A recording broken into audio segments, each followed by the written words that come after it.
Existe uma correlação direta entre o grau de condicionamento físico e mortalidade. O indivíduo que é menos condicionado fisicamente tem um risco maior de morrer por doença cardiovascular ou por mortalidade geral, porque a gente inclui isso, o risco de câncer, o risco de outras doenças que acabam contribuindo para a mortalidade.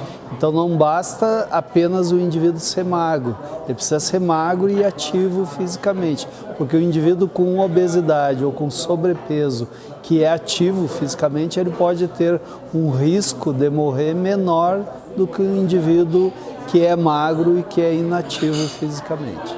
Olha, tem esse problema agora da obesidade, né, como uma epidemia, né? Então a gente observa isso desde a tenra idade, crianças que já nascem com peso acima do que seria o ideal por causa da alimentação das mães, né? Do hábito alimentar materno durante a gestação e da vida dessa mãe anteriormente. Então essa criança já nasce com uma quantidade de tecido adiposo maior, então essa criança já é uma criança que tem um processo inflamatório maior, essa criança já é a criança que vai ter dificuldade para se alimentar porque ela já tem uma transformação neuronal em função da alimentação da mãe, então também é difícil de introduzir uma alimentação mais saudável nessa criança por causa que isso fica registrado na célula, né? Então a gente tem essa dificuldade sim, principalmente na idade escolar, em que a gente tem que introduzir esses alimentos que na casa deles não tem. Então a gente tem que mudar a rotina da família para conseguir atingir a criança e isso às vezes fica bem difícil. Em relação ao aumento da incidência, da prevalência de obesidade, o que aconteceu é que ao longo do tempo, os indivíduos que tinham mais eficiência metabólica, eles acabaram sobrevivendo. Eles resistiram à fome, ao frio, os nossos antepassados, né, à infecção, a uma série de intempéries, e esses indivíduos, aqueles que tinham maior capacidade de armazenamento, eles acabaram sobrevivendo. Então hoje se somou a essa eficiência metabólica, essa seleção natural de genes que eram mais eficazes metabolicamente, tinham uma capacidade maior de conservar energia, a gente aliou a isso os costumes da nossa vida moderna, ocidental, onde a gente tem sedentarismo, a gente tem alimentação farta. As pessoas não cozinham mais, as pessoas nem têm disponibilidade de tempo, as pessoas não se interessam mais por esse assunto, pela praticidade. Hoje o alimento ruim é mais barato que o alimento saudável, né? Então isso tem feito com que as pessoas se direcionem mais para essa área. Então o consumo do feijão no Brasil baixou muito nos últimos anos, o consumo da alimentação feita em casa baixou muito e os alimentos ultraprocessados, que são aqueles mais nocivos, que têm mais propriedades químicas, mais coisas artificiais, subiu muito. E esses alimentos são muito baratos, entre aspas, porque eles são de baixíssima qualidade. E as pessoas estão comendo muito esse tipo de alimento e a gente acredita que sim, que muito das patologias tem base esse tipo de alimentação, sim. O tabagismo é um dos principais fatores de risco para a doença cardiovascular. Então, o indivíduo que fuma, ele aumenta muito o risco, não só de câncer, né, mas de infartar, de ter derrame e assim por diante. Então, é muito importante que o indivíduo, o tabagismo ele é um fator de risco que é passível de prevenção e de intervenção, né? Então, é muito importante que ele deixe de fumar. Hoje a medicina tem recursos, né, cognitivos, comportamentais e de medicamento para ajudar o paciente a parar de fumar, né? Então, isoladamente ele já é um fator de risco muito importante e se a gente associa tabagismo a diabetes, o tabagismo a sedentarismo, o tabagismo a obesidade, o tabagismo a hipertensão, os riscos eles vão aumentando e a associação de dois ou mais desses fatores de risco é que acaba aumentando ainda mais o risco do indivíduo complicar por doença cardiovascular. A gente vê bastante pessoas que já usaram álcool em grande quantidade, acho que até por causa dos programas, de todo o envolvimento das pessoas nessas patologias que tem em base o alcoolismo, o cigarro. Por causa das campanhas, a gente encontra mais pessoas ex-fumantes, né, ex-alcoólatras, que passaram por um tratamento, passaram por uma orientação e conseguiram vencer. Quando a gente recebe esse paciente que ainda está no vício, é um paciente crônico já, ou é um paciente que já desenvolveu uma cirrose, uma hepatite mais grave, uma cirrose ou um hepatocarcinoma mesmo. Mas tem que ser tratado, tem que manter uma alimentação saudável para que o quadro não seja de uma qualidade de vida péssima. Tem que pelo menos tentar manter essa qualidade de vida desse paciente que já chega totalmente comprometido. Em relação à suplementação, o próprio termo diz, a gente vai suplementar algo que é inadequado. Então existe um modismo muito grande, existe um mercado, existe um comércio que envolve marketing, que envolve lucro, um lucro muito grande em relação a esse mercado de suplementos. Então, na realidade, o indivíduo ele precisa ter uma alimentação saudável e se ele tem alguma deficiência específica, por exemplo, ele tem deficiência de ferro, ele vai suplementar ferro. A ingesta de cálcio ela não é adequada para a necessidade óssea e metabólica dele, ele vai suplementar cálcio. Ele faz um exercício num nível que ele precise para manter a sua massa muscular, ou até se o objetivo dele é ganhar massa muscular e ele não consegue oferecer o aporte adequado de proteína, ele com orientação médica e nutricional, ele pode suplementar a proteína. Então, na realidade, esse termo suplementação ele virou muito vulgarizado ao ponto de indivíduos que nem atividade física fazem, querer suplementar proteína, por exemplo, né, sem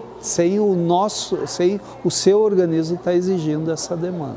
Se a gente comentar sobre suplemento em si, né, anabolizante é um capítulo à parte, mas os suplementos, qualquer coisa tem dose, tem intervalo, né? Então o indivíduo não pode usar proteína aleatoriamente, porque as proteínas elas podem sobrecarregar várias funções do organismo. Existem alguns indivíduos que têm contraindicação de sobrecarregar proteína, por exemplo, um diabético que tem alteração de função renal, né, que já tem uma alteração de perda proteica na urina, ele precisa da orientação do médico e da nutricionista para ingerir proteína, né?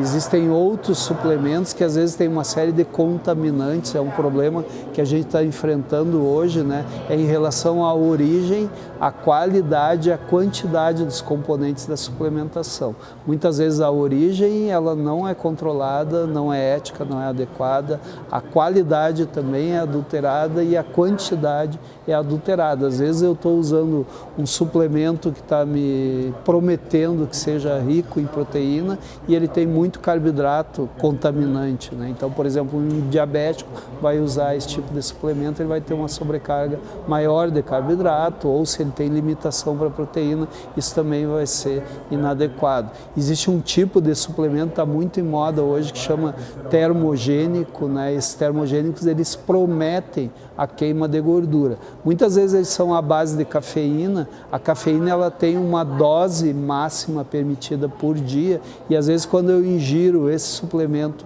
na forma de pó, eu acabo não controlando essa quantidade e muitas vezes eu ultrapasso o limite seguro da cafeína. Além da cafeína, existe hoje muitos produtos que são de origem herbária, né? São ervas e que prometem ser ergogênicas, né? Ser termogênicas, queimarem gordura. Muitas dessas ervas têm problemas também, tem problemas de contaminantes, tem problema de uso de agrotóxico na sua produção, tem problemas de contaminação com fungos, por exemplo, né? Existem micotoxinas que às vezes vêm associadas a essas ervas e essas ervas acabam lesando o fígado, por exemplo, ou o rim do indivíduo, não pela erva em si, mas por esse contaminante fúngico, né? Às vezes a erva ela é colhida num outro país, ela é ensacada, ela pega umidade, prolifera fungo, isso depois é encapsulado e o indivíduo pode fazer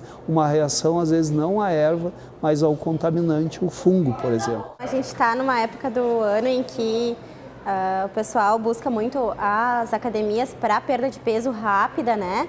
E busca uma alimentação ou procura um nutricionista para ter resultados rápidos.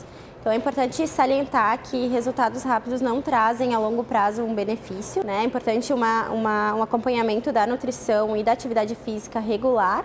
Então hoje existe uma equipe que é uma equipe multidisciplinar que trabalha com saúde e exercício físico. Então a gente tem o endocrinologista, a gente tem o médico do esporte, a própria nutricionista, né? Então o nutrólogo, né? Então existem várias especialidades que associadas com a colaboração do educador físico, né? Fazem com que o nosso indivíduo possa ter uma orientação, uma escolha mais adequada para suplementar, para orientar, regular seu treinamento, a sua alimentação. Então, o ideal é que esses profissionais eles interajam entre si e interajam com o cliente para poder fazer com que o indivíduo tenha uma orientação adequada. O coaching é uma metodologia de autoconhecimento e autodesenvolvimento. Ele começou na área esportiva, foi para a área empresarial. Então, no nosso meio, o coaching é mais conhecido como uma metodologia empresarial, para executivos. Na nutrição, o coaching ele associa essas técnicas para promover essa clareza sobre quais são os reais motivos que eu quero chegar naquele peso. Mas o coaching ele nunca dá respostas, ele faz as perguntas, para ficar claro para o cliente como ele vai chegar em determinado ponto. Então isso é feito através de sessões, cada sessão é trabalhado algum ponto de autodesenvolvimento ou autoconhecimento. Durante o período entre uma sessão e outra, são as ações necessárias. Então se programa ações para aquele estudo que foi feito durante uma sessão, para que o paciente ou o cliente ele sinta na prática como fazer isso. Por isso é um processo muito objetivo, muito prático, muito focado e que dá resultados rápidos, porque ele parte de um autoconhecimento associado a uma ação. Uma das coisas que eu vejo muito é, por exemplo, o paciente chega para consulta de nutrição com coaching e diz assim, eu quero pesar 60 quilos, porque meu IMC em saúde é este. Então ele vai em busca de um número e não de uma sensação associada. Eu tenho que entender o porquê que é importante aquilo, não porque o meu médico disse, ou porque minha família disse, ou porque a revista está dizendo. Que motivos geralmente aparecem? Orgulho dos filhos, né? É se sentir mais disposta, poder subir uma escada e ter melhor disposição, poder ir para a academia e não sentir vergonha, estar às vezes na praia ou em alguma situação de exposição do corpo e se sentir bem com aquele corpo. Então, descobrindo esses valores, o paciente ele tem mais autonomia. Eu sei o porquê eu quero aquilo. Então, o que eu preciso fazer para chegar nesse resultado, nessa sensação ou neste valor. Então, ele enfoca muito mais o como fazer e não tanto só o que fazer. E aí, a função da nutricionista coach é fazer perguntas. Eu como muito doce. Em geral, a gente vai perguntar assim, ok, então como que poderia, a partir dessa semana, começar a diminuir essa quantidade de doces? Ou emagrecer diminuindo os doces. Alguns pacientes dizem assim, eu vou parar de comer doce totalmente. E aí eu questiono, isso é possível? Alguma vez tu conseguiu ficar sem comer doce?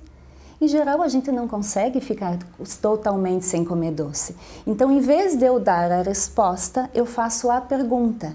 E aí o paciente começa a pensar quais são os seus reais motivos e qual é a ação que ele precisa fazer. Uma das maneiras de fazer o paciente ter mais clareza sobre as ações necessárias para ele chegar no resultado dele é ele fazer uma autoavaliação. Por exemplo, para a perda de peso, o que é importante? Consumo de água, atividade física, consumo de frutas, consumo de saladas, organização de tempo, são alguns aspectos. Então ele faz uma avaliação de cada aspecto desses, uma avaliação colocando notas de 0 a 10. Então ele tem lá 8 em frutas, 10 em saladas, 2 em atividade física e 3 em água. Então, cria uma percepção maior de que ele precisa melhorar essas notas baixas. Não adianta melhorar a 8 e 9, porque a 2 e 3 está trazendo para baixo o resultado dele, influencia naquele resultado final. Então, ele percebe isso muito mais fácil. Aí ele vai me dizer, ok, estou fazendo bem saladas e frutas. Dá um enfoque no positivo do que ele está fazendo. O que eu preciso melhorar? atividade física e água. Isso é o quê? Como eu vou fazer isso? Vários pacientes chegam no consultório e falam: já fiz 1000 dietas, já sei o que fazer, já perdi peso muitas vezes, mas eu não consigo manter. Então, a ideia do coaching associado à nutrição é dar consciência sobre quais são os passos que eu tenho que fazer e como eu vou fazer isso para chegar nos meus resultados. Eu acho que cada vez mais a moda caminha para uma preocupação do consumidor cada vez maior com o que compra e de onde compra, de onde vem o produto que ele está usando. A moda é uma expressão de estilo de vida e mostra muito de quem a gente é. E acredito que essa preocupação com a origem do produto, com quem fez a sua roupa, com o consumo local, com a valorização de uma onda sustentável, acho que é extremamente saudável para o meio ambiente e, consequentemente, para a vida de todos nós. Os produtos orgânicos, os produtos com elementos que remetem, né, ao trabalho artesanal, manual, para mim são a modernidade, sabe? São os vestidos e são as peças que vão ficar para sempre com a gente de uma forma mais consciente. E essa parte, eu acho, ecológica e sustentável do meu trabalho tem muito a ver com a minha criação, o lugar que eu moro, os hábitos que eu tenho na minha vida pessoal, então isso acaba refletindo bastante no nosso produto no ateliê, né? Acho que a gente vive uma situação hoje onde o planeta tem de ser atendido. Acho que as pessoas já entenderam que não existe jogar lixo fora, porque não existe fora, só existe dentro. Então é imediata a situação que a gente precisa de reciclar, recriar, ressignificar os resíduos e as coisas que sobram. Dá para fazer muito material bom com isso, né? E é preciso que a economia se adeque, porque ser sustentável é produzir menos também. Então não adianta eu querer fazer uma produção gigantesca de carros, porque eu vou colocar esses carros aonde? O luxo de hoje é o lixo de amanhã. Então a gente tem que ter essa consciência antes de produzir. Produzir para quê? Produzir para quem? E o que eu faço com o que sobra daquilo que eu produzo? Isso fundamentalmente é moda, porque moda é tendência, a moda é novidade, a moda muda o mundo e o mundo muda a moda. Então as coisas estão extremamente interligadas. A coleção que a gente apresentou aqui hoje é toda feita com tecido sustentável. Eles são feitos com matéria-prima natural, né? E a gente trabalha de uma forma artesanal eles em tear. Então é totalmente manual. A gente não tem nada de energia elétrica, de desperdício de energia na produção, já que ele é todo feito à mão, né? E também um dos pontos fortes dessa coleção especial são os tingimentos que a gente fez fez todos orgânicos. Então tem tingimento de eucalipto, tingimento com pêssegos, tem tingimento com cana. Hoje a gente tem tentado assim fazer um consumo de moda um pouco mais consciente, né? Então os vestidos são feitos para durarem para a vida inteira, além de usar essa matéria-prima especial que é um produto ecológico, a gente também tenta fazer vestidos que permaneçam usáveis para sempre. Então a gente tem vestidos que podem ser usados hoje, daqui 10 anos, então a gente não trabalha com tendências de moda e modismos assim muito rápidos, então isso eu acho que é um consumo um pouco mais consciente, né, e de aproveitamento das peças. E nessa linha de moda e saúde, eu acho que a Osklen ela surgiu com essa pegada. Tanto o Oscar quanto o Leonardo, fundadores da Osklen, são médicos e sempre tiveram essa preocupação da anatomia do corpo e como que a moda poderia se enquadrar com isso. Nos calçados, na modelagem de roupas. Acho que isso sempre foi uma preocupação super latente deles. E o trabalho ambiental e social que eles fazem com as comunidades carentes da Amazônia, com a preocupação com a origem dos insumos que eles utilizam nas roupas, isso é uma máxima que reflete muito do que a moda brasileira está se transformando. E eles são vanguardistas, são precursores do movimento e são pessoas aqui da nossa cidade que são caxienses de coração e que a gente tem que se orgulhar, porque fizeram uma moda com impacto, com relevância e extremamente ligada à saúde e ao meio ambiente. Olha, na verdade, as modelos elas têm que cuidar da alimentação, não só para manter o corpo, para manter as medidas, elas precisam ter saúde, elas precisam vender saúde. ser saudável está na moda, né? A gente preza muito por isso e a gente fala muito isso para as meninas, porque elas têm que manter, né, o corpo, têm que manter as medidas, mas de uma forma saudável. Nunca deixando de comer ou comendo errado, elas têm que comer coisas boas, saudáveis. Então a gente sempre indica profissionais que vão orientá-las, né, em como se alimentar de uma maneira saudável, porque isso é o ideal, isso é o que tem que ser, né? Realmente uma pessoa magra na passarela veste melhor.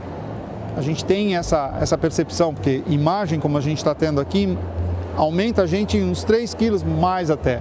Então é bem interessante, a hora que você vai vender um produto, esse encantamento se dá um pouco disso. Na minha época de designer, de fazer desfiles, eu tinha uma força muito grande no meu pensamento que era: se a pessoa está com a pele sem brilho, se o olho está sem brilho, se o cabelo está sem brilho, essa pessoa não é saudável, então ela não faz parte do meu desfile. Ela tinha que ser magra, ela tinha que ter uma estrutura física que dissesse para as pessoas que eu poderia colocar na passarela, fazer fotos com ela, vídeo e tudo isso. Mas ela tinha que ter um frescor. E uma pessoa com saúde tem um brilho, tem um frescor diferente. As modelos, elas precisam ser magras, porque elas têm que mostrar o caimento da roupa, sabe? O Valentino mesmo falou isso, né? Eu quero que a minha modelo vista o vestido e mostre todo o movimento que ele tem que ter. Só que então, o que se busca? Que a modelo tenha esse biotipo, que não seja uma coisa forçada, né? E muita gente tem. Tem muita gente que é naturalmente magro, que pode se alimentar até, né, muitas vezes com exageros, ou enfim, mas são magras, então a modelo tem que ter esse biotipo já, né? Medidas estreitas. Aí é o ideal, daí elas estão na passarela de Milão, de Nova York, né? Ou senão elas vão buscar por isso, vão chegar no ponto, chegar com, né, nas medidas e no corpo ideal para poder usar esses looks, né? Que normalmente são 36, 38, essa é a modelagem padrão. Eu acho que roupa, ela tem que, no primeiro momento, junto com essa questão da saúde, ela tem que ser conforto. Eu não acredito naquela frase antiga que as pessoas diziam que para ficar bonita tem que sofrer. Mentira. Para ficar bonita você tem que estar feliz. Sapato apertando, roupa apertando, tudo que estiver te apertando não vai te deixar feliz. Então não adianta. E isso tem a ver com expressão do corpo, expressão de como o corpo se mostra. Então, conforto tem a ver com isso. Claro que alimentação, outra coisa que eu sempre acreditei, você é o que você come. Então, se você come bem, se você come as coisas organizadamente, se você de vez em quando fura um pouco a sua historinha, mas por prazer, porque também não adianta viver sem prazer, também não acredito nisso. Para mim, como tudo na vida, é a questão do equilíbrio. Como é que nós conseguimos trilhar o caminho do meio, nem mais, nem menos, né? Levando uma vida de exercícios, fazendo check-ups. Hoje eu vi uma coisa que era super bonita de uma amiga que dizia que fazer prevenção não é ser esperto, é ter amor próprio. E eu acho isso muito bonito. Muitas das modelos estão buscando uma alimentação alternativa, diríamos assim, essa coisa health style, né? O estilo de vida saudável. Elas tentam evitar carne, elas buscam comidas orgânicas, tentam muitas vezes tirar glúten, né? Então isso tem sido uma tendência na alimentação das modelos. Os meninos, muitos deles em São Paulo, a gente vê os modelos masculinos com uma alimentação vegana, né? Só que daí eles têm mais recursos, têm mais restaurantes, lugares que oferecem isso, né? Eu acho que a gente está precisando disso também, né? Mais feiras, mais lugares para buscar esse tipo de alimentação.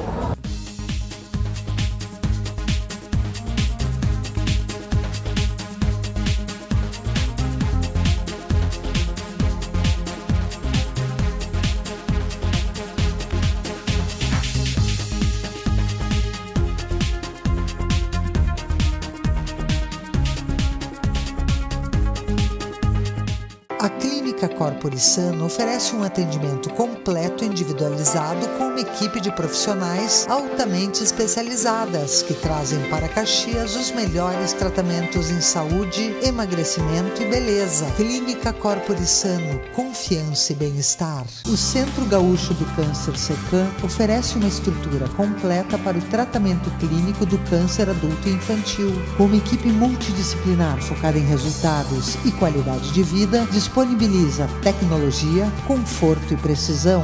Centro Gaúcho do Câncer, SECAM, 22 anos. A Efeto Reprodução Humana atua como equipe médica de excelência para investigar as dificuldades do casal em engravidar e disponibiliza tratamentos de ponta para assistir à fertilidade. Efeto Reprodução Humana, 3021 0530. Qualidade, inovação, amizade pra vida inteira. Com Alfa sei que posso contar. Com toda a experiência, com todo o carinho, tudo feito pelo meu bem-estar. Vou no Alfa, atendimento de primeira, carinho e confiança pra vida inteira. Vou no Alfa, equipe de primeira, meu laboratório pra vida inteira. Estimulante, divertido, dinâmico, orientação profissional e busca de resultados. Borer Esportes, 10 anos. Estar bem muda tudo. A Bela Farma, há 30 anos, oferece novidades em fórmulas manipuladas, diferenciadas em doses e quantidades, com investimentos constantes em processos e treinamento, atinge um nível diferenciado de qualidade. Bela Farma, tecnologia a serviço de sua saúde e beleza. Ana Paula Boss, cirurgia plástica, cirurgia estética de face, nariz, pálpebras e lifting, contorno corporal, lipoaspiração e próteses. Ana Paula Boss, cirurgia plástica. O grupo de cirurgiões que atuam na Clínica Ramos apresenta o primeiro laser femtossegundo para a cirurgia de catarata do estado. O laser separa os tecidos da córnea sem bisturi de forma precisa, abrindo o cristalino e fragmentando o núcleo. Após o laser, os fragmentos do núcleo são retirados do olho e realiza-se um implante de lente intraocular que reduz a necessidade de óculos após a cirurgia. Catarata Laser, tecnologia que você encontra na Clínica Ramos e Associados. Apoio: Associação Cultural e Científica Virvi Ramos, mantenedora do Hospital Virvi Ramos, da Faculdade Fátima, Escola Técnica e Centro de Saúde Clélia Manfro. A Bela Farma Bem-Estar disponibiliza uma linha completa de aromatizadores, linha de banho, produtos naturais, suplementos alimentares, nutridermo cosméticos e roupas com filtros solares UVA e UVB. Os produtos Bela Farma são ideais para presentear. Bela Farma, tecnologia a serviço de sua saúde e beleza. Leonardo Weisheimer, cirurgião plástico, cirurgia estética de face, nariz, pálpebras e lifting, contorno corporal, lipoaspiração e próteses. Leonardo Weisheimer, cirurgião plástico.